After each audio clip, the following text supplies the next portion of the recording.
मेरा एक ही लड़का है गुरुजी। एक लड़का है जी। तो और अदर कास्ट में शादी कर लिया है गुरुजी। तो बहू अच्छी है। हमारे कास्ट में उसको नहीं रखेंगे गुरुजी। तो आपकी कास्ट क्या है? हम लोग 24 है, ब्राह्मण हैं। 24। और उसने कहाँ शादी की? वही किया है, प्रतापपुर है, छत्तीसगढ़ में। तो अब जिससे किया है वो कौन है? वो दूसरे कास्ट की है गुरुजी। किस कास्ट की है? वो उधर सिंह लिखते हैं, गौड़ बोलते हैं उन लोग को। गौड़ ब्राह्मण भी तो होता है। नहीं गुरुजी, नहीं होते हैं। नहीं, गौड़ ब्राह्मण भी होते हैं। कुछ जगह गौड़ ब्राह्मण भी होते हैं और कुछ जगह जैसे सिंह है तो ठाकुर होगा, क्षत्रिय होगा। नहीं गुरुजी, वो हमारे कास्ट की नहीं है और मतलब मैं उसको अपने घर में नहीं आने दूंगी। क्यों?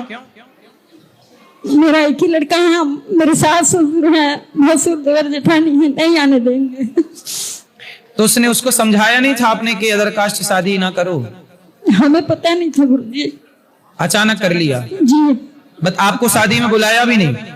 नहीं, उसकी एक बच्ची भी है। अच्छा, तो आपको बताए बिना शादी कर ली? जी। कोर्ट मैरिज किया? हमें नहीं पता है गुरुजी, हम उसको घर से निकाल दिए हैं। नहीं तो निकाला तब होगा ना जब उसने शादी कर ली, कि बिना किए निकाल दिए थे? नहीं, हमें पता चला तब निकाले हैं गुरुजी। तो बेटे ने क्या बोला? हमारे से कोई बात नहीं करता है, कोई मतलब नहीं रखता है गुरुजी। तो आपने निकाल दिया तो क्यों बात करेगा? ऐसा है, देखो ये सब गलत तो है, इसलिए कहते हैं पानी पियो छान के, विवाह करो जान के। ऐसे में समाज बिगड़ती है, वर्ण संकरता फैलती है। ब्राह्मण का विवाह ब्राह्मण में हो, क्षत्रिय का क्षत्रिय में, वैश्य का वैश्य में, शूद्र का विवाह शूद्र से। क्योंकि यदि शूद्र का, ब्राह्मण का, क्षत्रिय का, वैश्य का यदि कोई भी व्यवस्था बिगड़ी तो वहां से वर्ण संकरता पैदा हो जाएगी। इसलिए विवाह में बहुत विचार करना चाहिए। गीता में लिखा है वर्ण संकरता के बारे में। जैसे ब्राह्मण का विवाह किसी और से हो जाए, क्षत्रिय का विवाह वैश्य का, शूद्र का किसी और से हो जाए, तो जो संतान होगी वह वर्ण संकरी कहलाएगी। उससे पितर पानी नहीं लेते। गीता में स्पष्ट लिखा है कि वर्ण संकरी संतान से पितर जल ग्रहण नहीं करते। इसलिए विवाह बहुत विचार करके करना चाहिए। अब देखो, धर्म से कोई जी, धर्म यही कहता है कि विवाह जान के करो। अधर्म ये कहता है कि जो मिले कर लो, जब प्यार किया तो डरना क्या। ये अधर्मियों की बातें हैं कि जब प्यार किया तो डरना क्या, कहीं भी प्यार कर लो, कहीं से भी शादी कर लो, ये सब अधर्म है। धर्म है कि विचार करा जाए। हर चीज में बिना विचारे जो करें सो पाछे पछताएं, काम बिगाड़े आपनो जग में होत हंसाएं। अब ये माँ रो रही है, इस माँ के रोने का जिम्मेदार कौन है?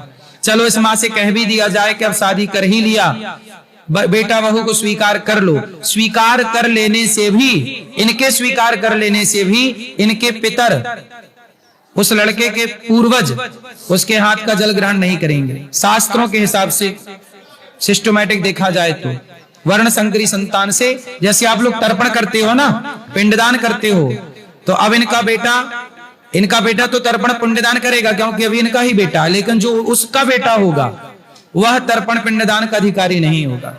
और गुरुजी मैंने घर में ठाकुर जी रखा है, उनकी सेवा करती हूँ मैं।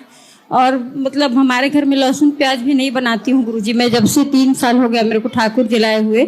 आप एक बार छत्तीसगढ़ गए थे तो मैं आपसे दीक्षा भी ली हूँ जी। फिर मतलब पता नहीं इतना करते तो बेटा, अच्छा ये बताओ, वो बेटा और वो बहू दोनों खुश हैं?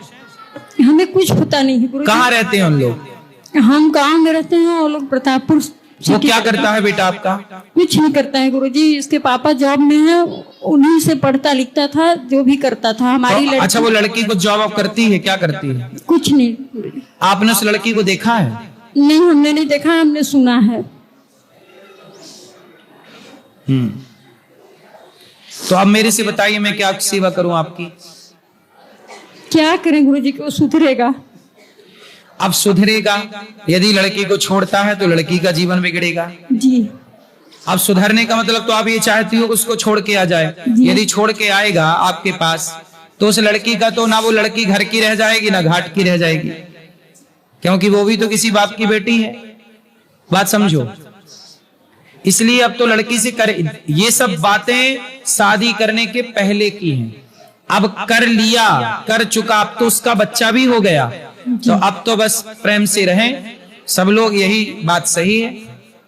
अब बीच धार में किसी को नहीं छोड़ा जाता, ये तो विचार पहले का है, पहले चिंतन मंथन कर लो, बाद में तो सिवाय पश्चाताप के कुछ ना होगा। हमारी 2 लड़कियां हैं गुरुजी, एक का तो छत्तीसगढ़ में मैं शादी की हूँ, एक वृंदावन में छोटी वाली लड़की का शादी की हूँ मैं, वो यहीं रहती है। सही है, तो इन दोनों का विवाह सही हुआ जी। सही है।